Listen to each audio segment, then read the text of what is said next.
Olá, meus queridos, graça e paz da parte do nosso Senhor e Salvador Jesus Cristo. Eu me chamo Everaldo Silva. Seja muito bem-vindo a esse canal. Nesse vídeo falaremos sobre o fermento, a parábola do fermento. O que podemos aprender sobre essa parábola, o que podemos extrair dessa lição para nossas vidas. Se você não é inscrito no canal, aproveite esse momento aqui embaixo, se inscrevendo, dando joinha e compartilhando para que as vidas sejam elas alcançadas e sejam edificadas pela palavra do Senhor.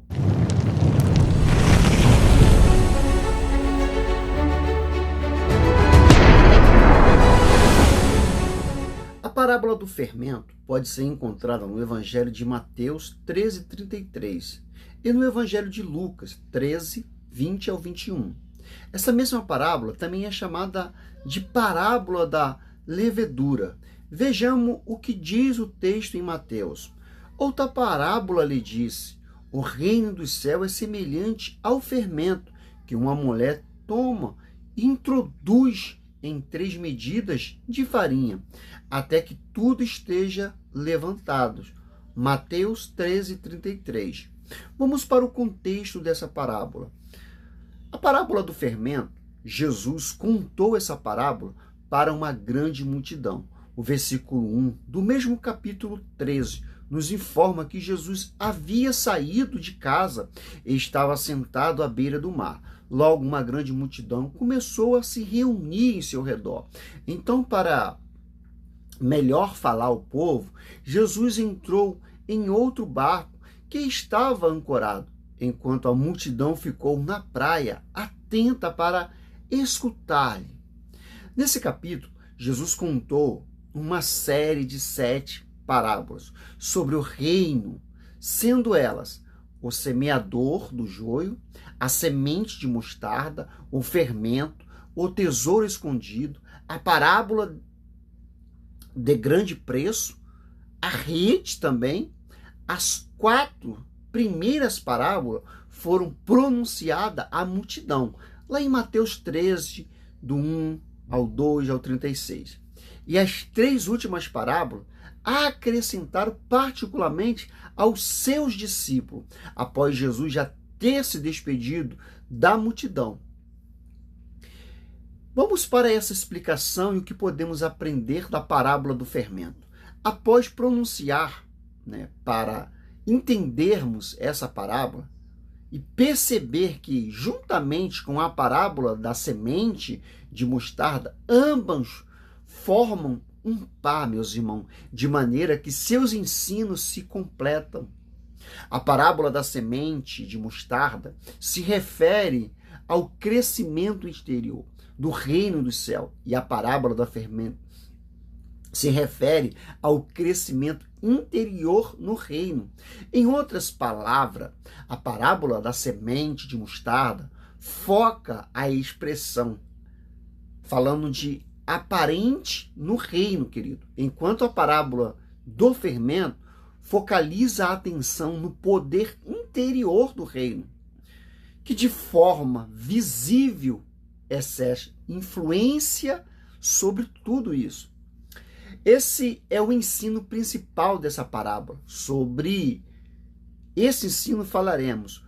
Um dos pastores conhecido, William Huckman, em seu comentário do Novo Testamento, explica que é por causa do princípio invisível da vida, ou da vida externa, que pelo Espírito Santo é plantado no coração dos cidadãos.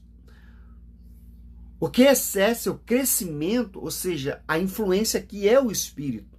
A parábola do fermento, que excede o reino, também se expande visível e exteriormente, consistindo, ou seja, em território após território.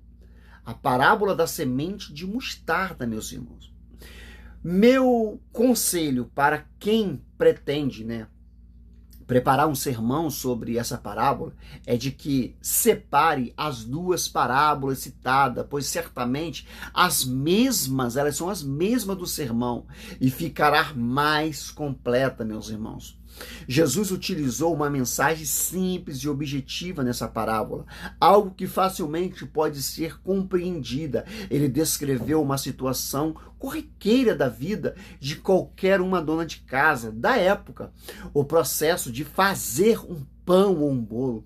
Nesse mesmo processo, a mulher pegou uma pequena quantia de fermento, misturou em uma grande quantidade de farinha. Embora a parábola não descreve justamente, a farinha ao fermento, e também era utilizada, água e sal, um tipo de receita de pão daquela época. Esses outros ingredientes não aparecem na narrativa, pois não são importantes para esse ensino que estão falando, sendo transmitido nesse vídeo. Após fazer toda essa mistura, restava à mulher apenas deixar a massa crescer, esperando com que o fermento fizesse a massa e fizesse o seu papel de fermento, fazendo a massa assim crescer. Tendo Mateus 4, Lucas deixa claro que a mulher utilizou 3 medidas de farinha. Essa medida equivale a mais ou menos 13 litros. Logo, as 3 medidas representam algo em torno de 39 litros. 39 litros falando de farinha de trigo. Alguns estudiosos contende essa grande quantidade de farinha, dando um argumento que nenhuma dona de casa faria uma massa tão grande.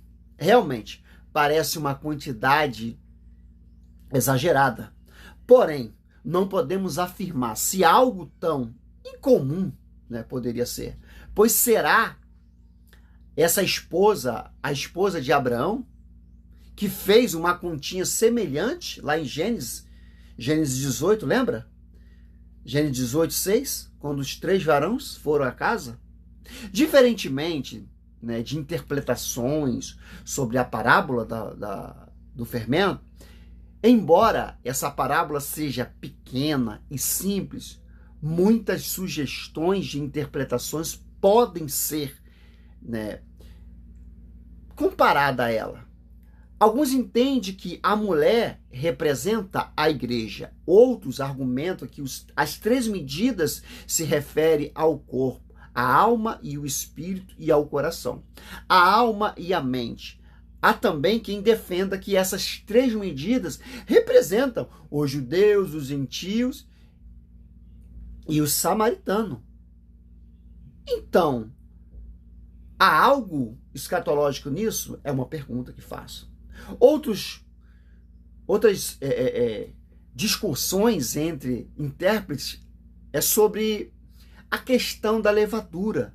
Alguns defendem que o fermento ou levado é um símbolo algo para eles ruim, é algo corrompido, prejudicando, uma comunicação com Deus. Quem defende essas ideias, esses argumentos em toda a Bíblia, o levado é indicado é algo mal. Porém, essa posição não pode ser sustentada, pois contradiz totalmente o contexto da parábola. Podemos usar como um exemplo a parábola, ou a palavra, melhor dizendo, serpente. Geralmente, essa palavra é associada ao mal. Nos textos bíblicos, Gênesis 3:13, Salmos 58, 4, Provérbios 23:32, enfim, meus irmãos. Entretanto, nós precisamos buscar mais para não haver briga entre interpretação. A serpente claramente está representando, o Filho do Homem. Outras referências que pode ser utilizada em Mateus, lá Mateus 10:16, onde somos aconselhados a ser prudentes. Prudentes como o quê? como a serpente, não é? Uma regra básica para interpretar texto bíblico é se atentar ao contexto, pois será que ele que decidirá o sentido simbólico empregado aonde? No texto. Caso haja, veja bem, caso haja algum, no caso dessa parábola, o contexto deixa óbvio que o fermento representa o reino do céu. E em nada está relacionado ao mal, nada está relacionado ao pecado aqui. O resumo também serve para o excesso de interpretação, que fatalmente culmina em algumas alegorias, que distorcem a mensagem principal do texto, meus irmãos. Querem aplicar o significado às 3 medidas de farinha, ou descobrir quem é a mulher que está fazendo a massa aqui. Olha só. Por mais que busque essas informações, será que vão achar? É entrar, irmão, em um estilo que estão fazendo interpretativo, um estilo interpretativo sem propósito, além de tirar o foco verdadeiro do ensino do nosso Senhor Jesus Cristo. Eles distorcem, eles misturam. Então vamos para a lição desta parábola do fermento, que podemos citar pelo menos 3 importantes e tirar essas 3 importantes lições dessa parábola para a nossa vida. Vamos para ela. O invisível é demonstrando, ou seja, um resultado visível. O invisível, ele está mostrando resultado visível. O fermento fica invisível na massa, não é? Mas todos podem ver o seu efeito. De forma, ou da mesma forma, o reino de Deus, ele é reconhecido. Ele é reconhecido aonde? Nos corações, na vida dos cidadãos desse reino. Ainda que pareça invisível no mundo de hoje, ele está presente, agindo ativamente. E seu resultado é visível. Nós podemos perceber o seu poder e a sua presença. O fermento atinge cada parte da massa, enquanto a massa está descansando, oh glória, em seu processo de levedura.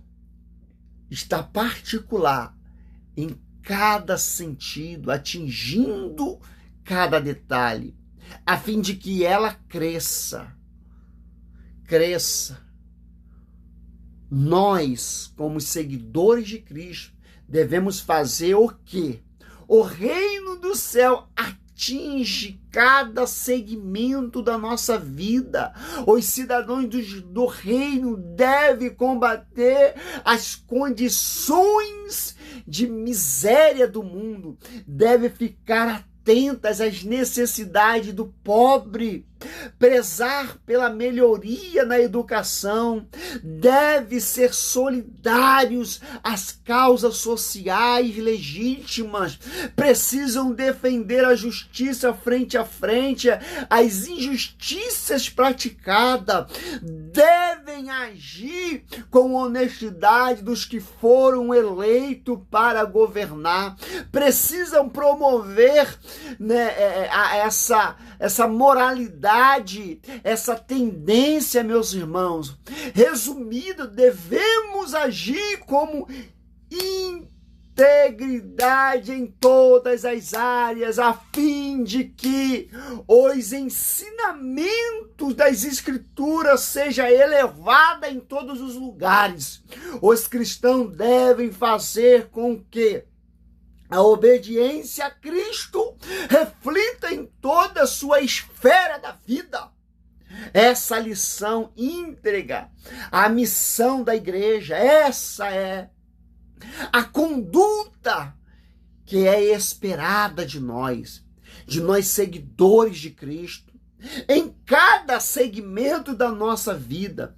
Não é algo à parte de uma só evangelização, é algo para todo mundo. Ao contrário, nossa conduta diante a sociedade está diretamente conectada ao evangelizar, de modo que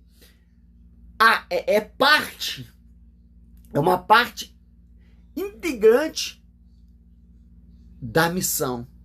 Assim, ela representa a vossa luz diante dos homens, que vejam o quê?